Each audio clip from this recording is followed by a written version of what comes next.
जय श्री हरि।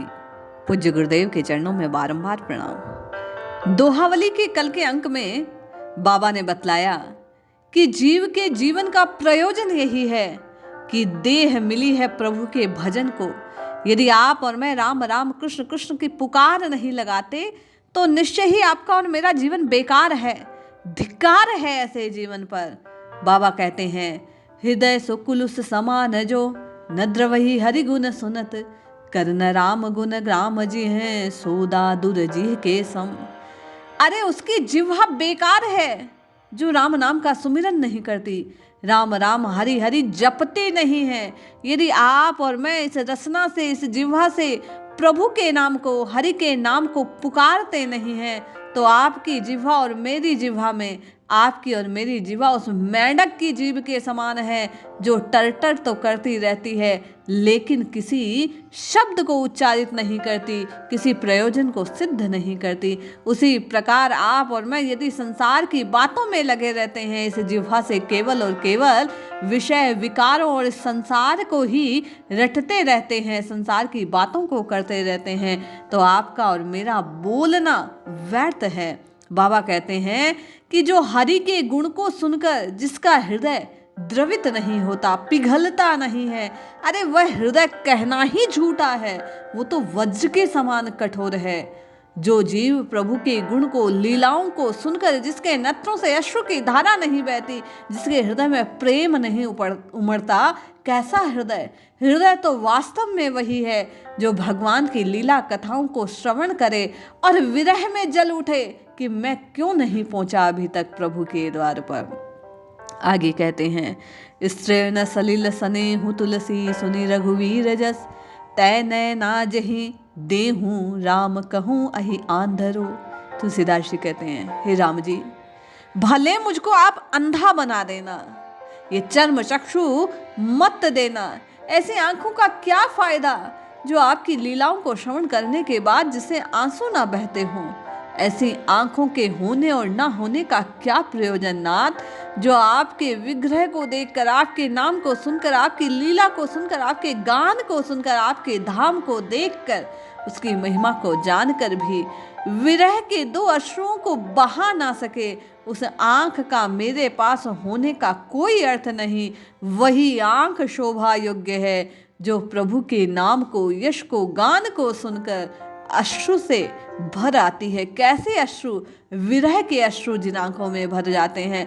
आप और मैं अकेले में बैठकर, एकांत में बैठकर प्रभु की चर्चा सुने, प्रभु की लीला सुने और आपके और मेरे हृदय में ये भाव उत्पन्न ना हो कि आज तक हम और आप इस कृपा से अधूरे क्यों हैं, तो निश्चय मानिए वो सुनने का कोई अर्थ नहीं, औचित्य नहीं।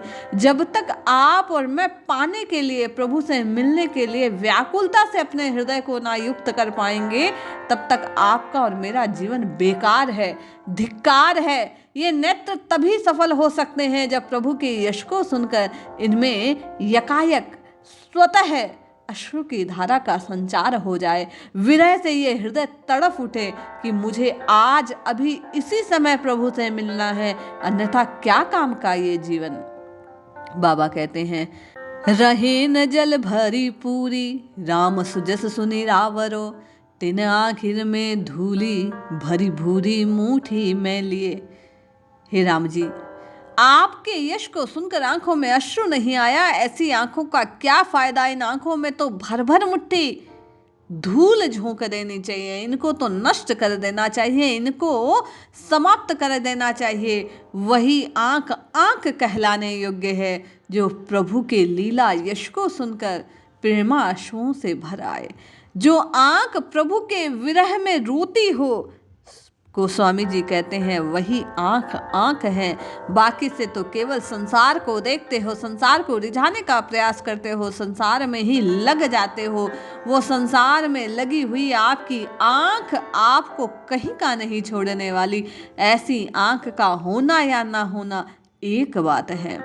कहने का तात्पर्य पूज्य गोस्वामी जी का भाव है कि वही मनुष्य तन पाकर जीव यदि अपने सुअवसर का लाभ नहीं उठाता, आंखों से प्रभु के विग्रह को नहीं निहारता, आंखों से प्रभु की लीला को सुनकर अश्रु की धारा नहीं बहाता, यश को सुनकर जो कानों से प्रभु के अमृत को भीतर नहीं ले जाता, जो हृदय प्रभु की लीला को सुनकर द्रवित नहीं होता, ऐसे कठोर हृदय के होने ना होने का कोई फायदा नहीं, ऐसी आंखों के होने ना होने का कोई फायदा नहीं। इन आंखों के होने से तो अच्छा तुलसीदास जी कहते हैं अंधा होना है। अर्थात केवल इस जीवन की महत्ता इसी में है, महत्व तभी है, प्रयोजन तभी है, तभी इस अंश का, इस जीव को अपने को मिलने का, मनुज तन पाने का ये भान जिस दिन हो जाएगा कि आपका और मेरा राम राम की पुकार लगाना ही वास्तविक जीवन है, अन्यथा तो जो सांसें मिली उसे व्यर्थ में आप और मैं खोते जा रहे हैं। इन श्वासों का मोल यही है कि श्वास श्वास में प्रभु के नाम की पुकार लगाई जाए, पल पल प्रभु को पुकारा जाए। कैसे पुकारा जाए?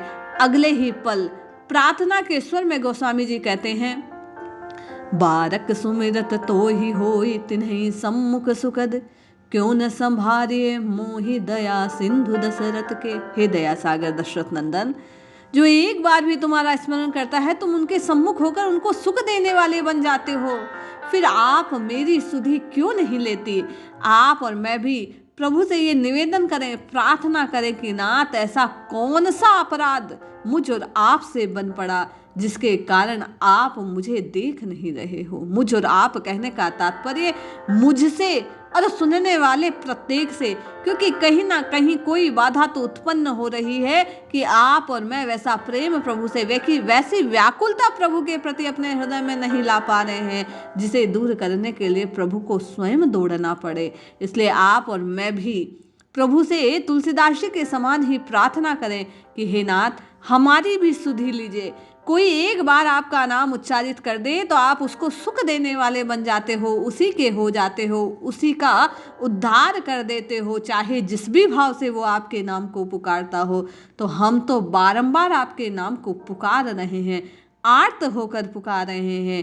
हे नाथ अपनी दृष्टि हमारी ओर भी कीजिए।